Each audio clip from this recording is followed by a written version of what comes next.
وَلَقَدْ يَسَّرْنَا الْقُرْآنَ لِلذِّكْرِ فَهَلْ مِن مُدَّكِرٍ۔ فیصلے جتنے ہونے ہیں نا، جتنے فیصلے، یہ سارے کتاب الہی کے مطابق ہونے ہیں۔ جو کتاب اللہ نے نازل کر دی ہے اس کے مطابق سارے فیصلے ہوں گے، اس کے بغیر فیصلے نہیں ہوں گے۔ کس طرح؟ اِنَّا أَنزَلْنَا إِلَيْكَ الْكِتَابَ بِالْحَقِّ لِتَحْكُمَ بَيْنَ النَّاسِ بِمَا أَرَاكَ اللَّهُ وَلَا تَكُنْ لِلْخَائِنِينَ خَصِيمًا۔ ہم نے آپ کو کتاب حق دی ہے۔ اس کتاب حق میں ہم نے آپ کو جو بصیرت عطا کر دی ہے، جو ہم نے ویژن آپ کو دے دیا ہے، جو شعور بخش دیا ہے، اس شعور کے ساتھ سارے فیصلے ہوں گے، اور آپ کبھی کسی خیانت کار، بددیانت اور خائن کا وکیل نہیں بنیں گے، اس کا مددگار نہیں بنیں گے۔ اللہ نے یہ فرما دیا۔ صحیح بخاری اور صحیح مسلم میں ایک روایت ہے، ام سلمہ رضی اللہ تعالیٰ عنہ روایت کرتی ہیں کہ نبی کریم صلی اللہ علیہ وسلم اپنے کاشانہ نبوت میں تشریف فرما تھے، اپنے حجرہ پر انوار میں تشریف فرما تھے کہ باہر جھگڑے کی آواز آئی۔ دو شخص جھگڑ رہے ہیں، ان کے جھگڑے کی آواز سنی تو نبی کریم صلی اللہ علیہ وسلم کاشانہ نبوت سے باہر تشریف لائے، اور آپ نے باہر آتے ہی فرمایا، جھگڑے کی آواز سن کر سامنے جو آدمی تھے، جو بندے تھے، ان کو فرمایا، انما انا بشر، لوگوں میں انسان ہوں، میں انسان ہوں، بشر ہوں۔ وَإِنَّمَا أَقْضِي عَلَى نَحْوٍ مِّمَّا أَسْمَعُ، اور میں وہی فیصلے کرتا ہوں جو میں سنتا ہوں۔ یعنی ایک مقدمہ میرے پاس آیا، مقدمے کے میں نے دلائل سنے، شہادتیں سنی، ان شہادتوں کو سن کر، دلائل کو سن کر میں فیصلہ کر دیتا ہوں، اور یہی ایک حقیقت ہے۔ وَلَعَلَّ أَحَدُكُمْ أَن يَكُونَ أَلْحَنَ بِحُجَّتِهِ مِنْ بَعْضٍ فَأَقْضِيَ لَهُ، اور اگر ایسا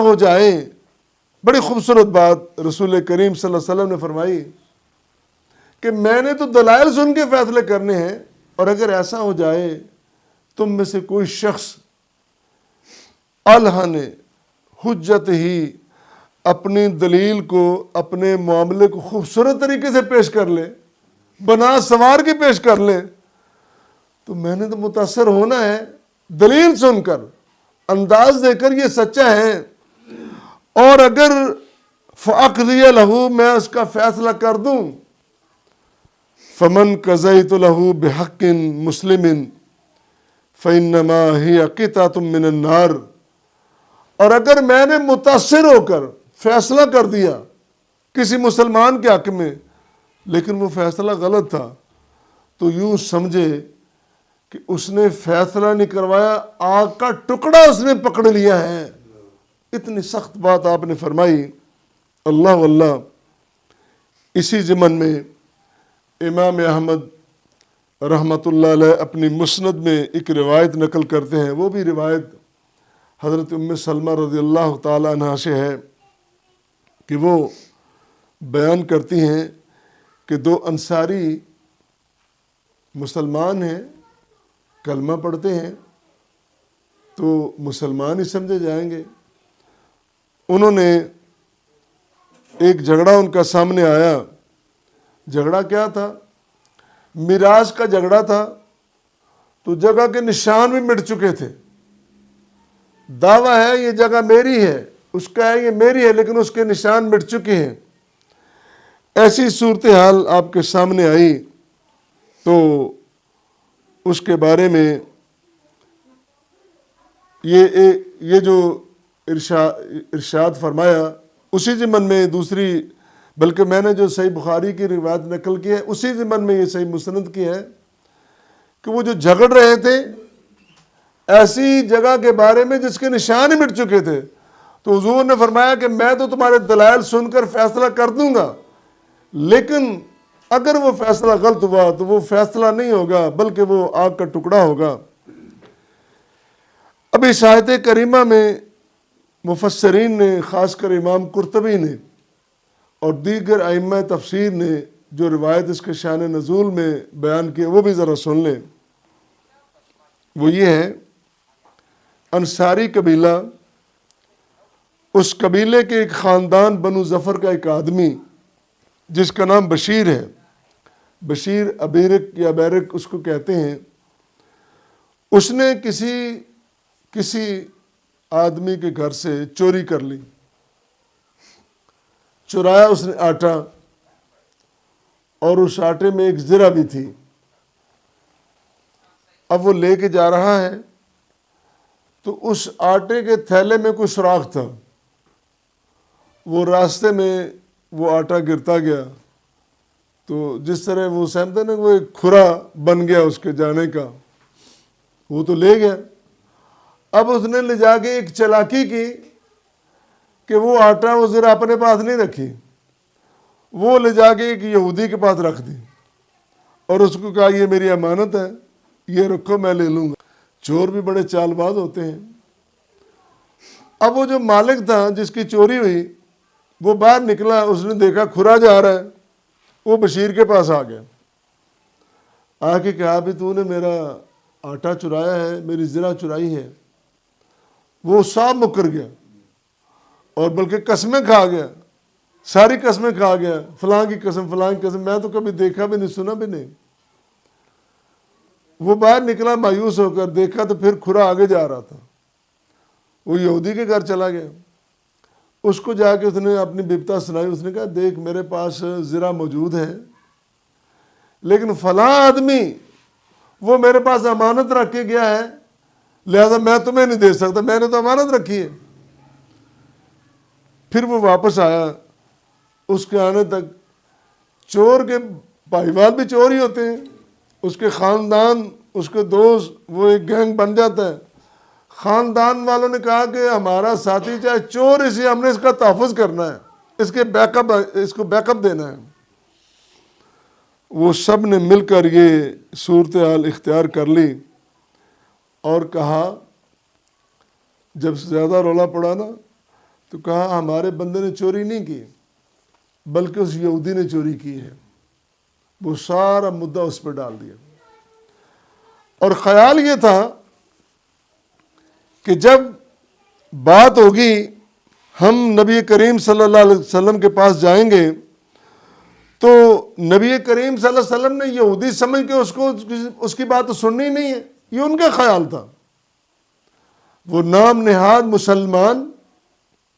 مسلمانوں کے روپ میں ایک چور اور اس کے بھائیوال، انہوں نے یہ تصور کیا کہ نبی کریم صلی اللہ علیہ وسلم دشمن سمجھ کر بات نہیں سنیں گے۔ حقیقت ایسی نہیں ہے۔ اللہ کے رسول صلی اللہ علیہ وسلم جب بھی بات کرتے ہیں انصاف کے ساتھ، عدل کے ساتھ، بلکہ اس مقام پر اللہ تعالیٰ نے فرمایا اے میرے نبی آپ کو معلوم نہیں، وہ کیا معلوم نہیں؟ جو چال انہوں نے سوچی ہے، جو منصوبہ انہوں نے بنایا آپ کو معلوم نہیں، ہم آپ کو بتاتے ہیں، اور یہ بھی بتاتے ہیں اِنَّا أَنزَلْنَا إِلَيْكَ الْكِتَابَ بالحق، ہم نے آپ کو کتاب حق ادا کی ہے اور اس کے مطابق آپ نے فیصلے کرنے ہیں۔ کتاب حق میں کیا ہے؟ بما اراک اللہ، اللہ نے اس کے ذریعے جو آپ کو بصیرت بخشی ہے۔ قرآن نور ہے، قرآن بصیرت ہے، قرآن عدل ہے، قرآن حق ہے، قرآن انصاف کا بول بالا ہے، اور یہی بول بالا اللہ فرما رہے ہیں ہم نے آپ کو عطا کیا ہے، پھر آپ نے اپنی امت کو دے دیا ہے، اور پوری امت اس سے استفادہ کرے گی، لیکن وَلَا تَكُنْ لِلْخَائِنِينَ خَصِيمًا، کبھی خیانت کار، خائن اور بددیانت کا ساتھی نہیں بننا، اس کا وکیل نہیں بننا، اس کی طرف سے کبھی جھگڑا نہیں کرنا۔ وہ تو ہمیشہ ایسے منصوبوں میں رہتے ہیں، ایسی چالوں میں رہتے ہیں، ان کے ساتھ نہیں جانا۔ آپ نے ہمیشہ بصیرت کے ساتھ، دلائل کے ساتھ، حق کے ساتھ، عدل اور انصاف کے ساتھ فیصلے کرنے ہیں اور حق کو قائم رکھنا ہے۔ اور جو شہادتیں پیش ہوتی ہیں، جو گواہیاں ہوتی ہیں، ان گواہیوں کی بھی چھان بین کرنی ہے، ان شہادتوں کی بھی چھان بین کرنی ہے، مدعی کو بھی دیکھنا ہے، مدعی کے گواہوں کو بھی دیکھنا ہے۔ یہ سارا دیکھ کر پھر بھی اگر فیصلہ خدا نہ خواستہ غلط ہو گیا تو پھر وہ آپ کے ذمہ نہیں ہوگا، پھر وہ جج کے ذمہ نہیں ہوگا، پھر وہ قاضی کے ذمہ نہیں ہوگا۔ جو قاضی، جو جج پوری نیت، پورے خلوص کے ساتھ، پوری محنت کے ساتھ فیصلہ کرتا ہے، پھر اگر کہیں سے غلط ہو جاتا ہے، اللہ کا یہ اعلان ہے، پھر بوجھ اس پہ نہیں ہے، کیونکہ وہ بدنیت نہیں ہے۔ بوجھ اس پر ہے جو بدنیت ہے۔ نیت اگر بری ہے تو پھر بوجھ لازمن ہوگا، نیت صحیح ہے۔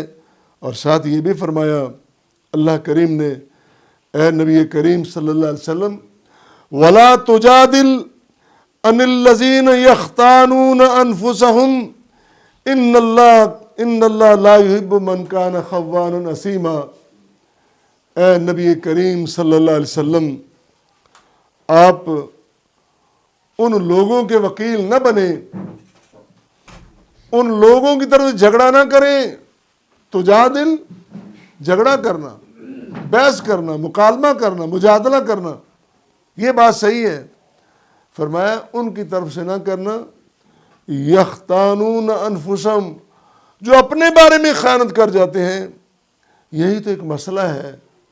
اللہ کا بندہ نہ اپنا برا سوچتا ہے اور نہ کبھی کسی کا برا سوچتا ہے، اور جو کافر ہے، جو منافق ہے، جو بددیانت ہے، وہ اپنا بھی نہیں، کسی کا بھی نہیں، وہ تو کسی کا ہے ہی نہیں، وہ تو ہمیشہ غلطی سوچتا ہے۔ اللہ تعالیٰ نے نبی کریم صلی اللہ علیہ وسلم کو فرما دیا، اے میرے پیارے پیغمبر، لا تجادل من الذین یختانون انفسہم، جو اپنے بارے میں خیانت کرتے، اپنا برا سوچتے، ان کے کبھی وکیل نہ بن جانا۔ ان اللہ لا يحب من کان خوانا اثیما، جو خائن بھی ہے، گنہگار بھی ہے، ایسے بندوں کو اللہ پسند نہیں کرتا ہے۔ جن کو اللہ پسند نہیں کرتا، اللہ کا رسول پسند نہیں کرتا، یقینی بات ان کو اللہ کے بندے بھی پسند نہیں کرتے۔ پھر اگلی بات ایک اور فرما دی، یہ جو خائن لوگ ہیں، ان کا کیا حال ہے؟ یستخفون من الناس ولا یستخفون من اللہ وہو معہم، یہ اپنی باتیں لوگوں سے چھپاتے ہیں، اپنے ارادے، اپنے منصوبے، اپنی چالیں لوگوں سے چھپاتے ہیں، اللہ سے نہیں چھپا سکتے۔ اللہ سے کیا چھپائیں گے؟ وَهُوَ مَعَهُمْ، اللہ تو ساتھ ہے، اللہ تو دیکھ رہا ہے، اچھے کو بھی، برے کو بھی، خائن کو بھی، دیانتدار سبھی کو اللہ دیکھ رہا ہے۔ اور اس سے کیا چھپانا؟ اِذْ يُبَيِّتُونَ مَا لَا يَرْضَى مِنَ الْقَوْلِ، جب ایسے حالت میں رات بسر کرتے ہیں، ایسی باتیں رات کو کرتے ہیں جو اللہ کو پسند ہی نہیں ہے۔ اللہ تو وہ باتیں بھی جانتا ہے، اللہ ان کی نیتیں جانتا ہے، اللہ ان کی باتیں جانتا ہے، اللہ ان کے اعمال جانتا ہے، ان کے منصوبے جانتا ہے۔ پیارے پیغمبر علیہ الصلوۃ والسلام کو کس طرح اللہ تعالیٰ تعلیم دے رہے ہیں، یہ صرف پیارے پیغمبر کو تعلیم نہیں ہے، یہ پوری کائنات کے انسانوں کو اللہ کی طرف سے تعلیم دی جا رہی ہے۔ اے میرے بندو، یا عبادی یبن بنی آدم، اے آدم کے بیٹو، اے میرے بندو، ایسے بن جاؤ، اس طرح کے بندے بن جاؤ، میرے ساتھ پیار کرنے والے، میرے حبیب کے ساتھ پیار کرنے والے، تم ایسے بندے بن جاؤ، اور یاد رکھو وَقَانَ اللَّهُ بِمَا يَعْمَلُونَ مُحِيطًا، جتنا کچھ یہ کر رہے ہیں اپنے بھی بیگانے سبھی سن لیں، اللہ تعالیٰ سب کو گھیرنے والا ہے، اس کے احاطے میں ہے، اس کی طاقت سے باہر نہیں ہے۔ پھر اس کے ساتھ ایک بڑی اور خوبصورت بات فرمائی، ہاں انتم ہؤلاء جادلتم عنہم فی الحیات الدنیا فمن یجادل اللہ عنہم یوم القیامہ ام من یکون علیہم وکیلا۔ تم بڑی خوبصورت ایک بات قرآن کریم میں، تم جن کے بارے میں جھگڑا کر رہے ہو، ذرا یہ تو دیکھو کہ دنیا کی زندگی میں ایسا اگر کر لیا تو کل قیامت کے دن اس کے مقابلے میں ایک ٹیم آ گئی، دلائل اس کے مقابلے میں آ گئے، اور اللہ تعالیٰ نے ان دلائل کو قبول کر لیا، پھر آپ کہاں کھڑے ہوں گے؟ اَمَّن یکون علیہم وکیلا، پھر ان کا وکیل کون بنے گا؟